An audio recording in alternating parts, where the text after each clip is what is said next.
wage protection, social protection policies, which are imbibed in the SDG 10 manifesto. Then further you need to have empowerment of the marginalized, which is also there in the SDG 10 manifesto. Then we were hearing right from the morning about the plight of the agricultural sector and the MSME. And I think there has to be policies which have to be designed towards the MSME in particular, if not agriculture. And there has to be special focus on the micro. For instance, in India, 85% of the MSME is actually belonging to the micro sector, not the medium scale or the small scale. So it's in the micro sector that has to be given more attention. And to come out of all these inequality trap, to bring up the bottom 40% towards the national average of each country, what you need is skill development. The first thing that there has to be education, literacy, and to move forward, there has to be skill development so that we can really benefit from the process of globalization, more trade, more FDI, more of infrastructure, more connectivity. There has to be financial inclusion, and we have to build institutional capacity in weaker countries where there is lack of institutional capacity. And for that, for all these, what do we need?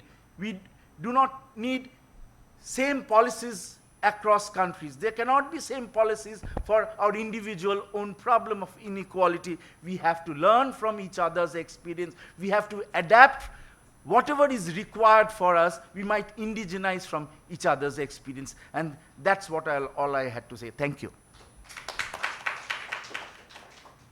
Thank you. Thanks, Shekhar, for this excellent discussion. We would now have some time for opening up the floor. I invite your comments, suggestions, ideas, and also would like to invite you to discuss some of the key issues which are coming up in our ideas, and as we see SDG being implemented across countries, what should be the way forward, what kind of questions we should be posing to ourselves. So the floor is open now. Professor Rat. Can we have the mic here, please? Maybe I'll just speak last. Yeah. I have a question for Professor Roy. Very interesting finding about the relationship between share of services and inequality. We've been talking about the a wide-ranging or variety of services, low-tech services, high-tech services. And what I'd like to see more in detail is not just the services as an aggregate, but if you look into subsectors of services, what can you say? What I guess seems to be telling us is that this really reflects the divergence of services. In other words, services are growing. Some service growth in some services lead to maybe increasing inequality, and increasing other services may lead the opposite direction. So I'm just curious to know, more in detail, what kind of services lead to greater inequality, what services will lead to narrowing inequality. I would just like to pull some resources. Yes, sir. Can we have the mic here?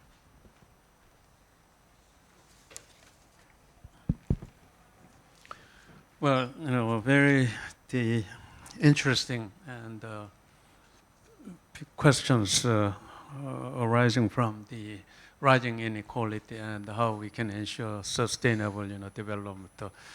As Dr. Roy, you mentioned that the micro businesses, for example, in Korea, we really suffer from multi-layered structure of the micro business and medium size and high potential, and on top the chaebol groups.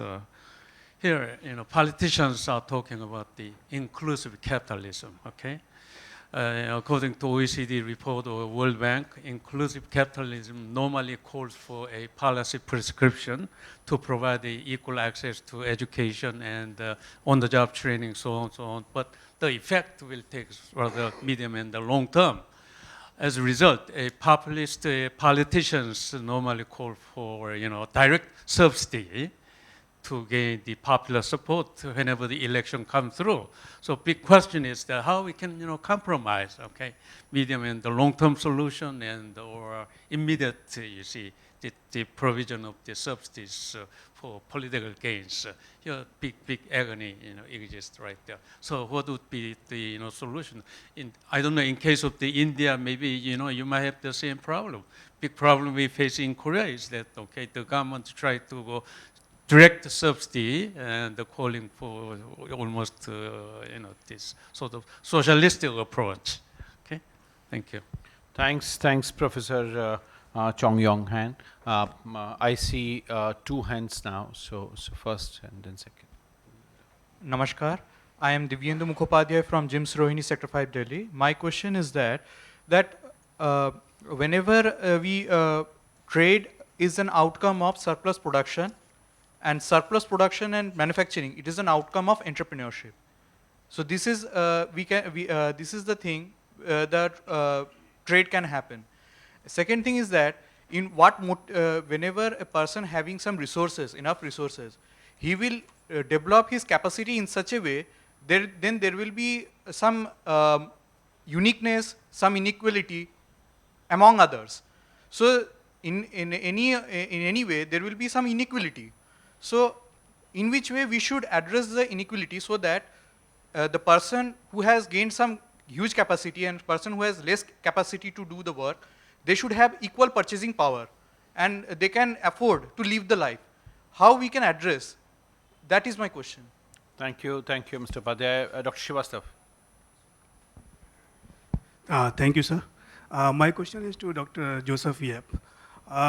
Sir, you mentioned about the need for having more regional cooperation, more cooperation among the countries of the region.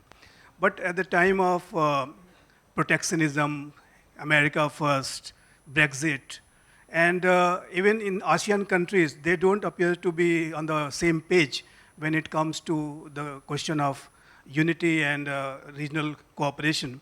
They appear to be divided into different camps. So in such a situation, in such a difficult times which we are living in, what would be your suggestion? How can we enhance this regional cooperation which you are talking about? Thank you.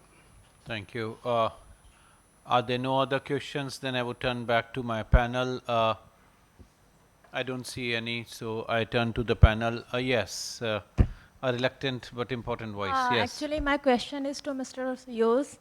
Actually, you have raised some many questions, thought-provoking questions during your presentation regarding SDGs and agenda. I'm saying you have raised many questions when you were presenting yourself regarding SDGs agendas. So that time you have to, finish due to time constraint. So please, can you give now solutions? Oh, all right. Yeah, thank you. Okay, thank you. Thank you so much. So I turn to the panel now. Maybe we can start with Professor Shekhar Sinha Roy, and then we come reverse order. Actually, it would have been nice if he could have done it with service subsectors to start with, but actually, services data across countries, to have comparable data, it's really a problem, and more so with regards to trade-in services, if you have to have. But I think I should take this as a suggestion from you, Professor, and maybe our next work, we would like to, but one thing whatever may be the kind of services you have, it requires more skill than anything else. And if you require more skill, actually it's skill which is driving this inequality. And that's what we have written, the demand for more skill is actually leading to more wage inequality across countries, and that's sort of doing income inequality as well, feeding into income inequality as well. So I keep your suggestions in mind, but I would definitely look into what kind of subsector of services which actually exacerbate inequality. Definitely the ones which involve more skill than the others, that would be my hypothesis. When you talk about the micro sector, actually I'm quite intrigued by the way in India we have often tried to deal with it.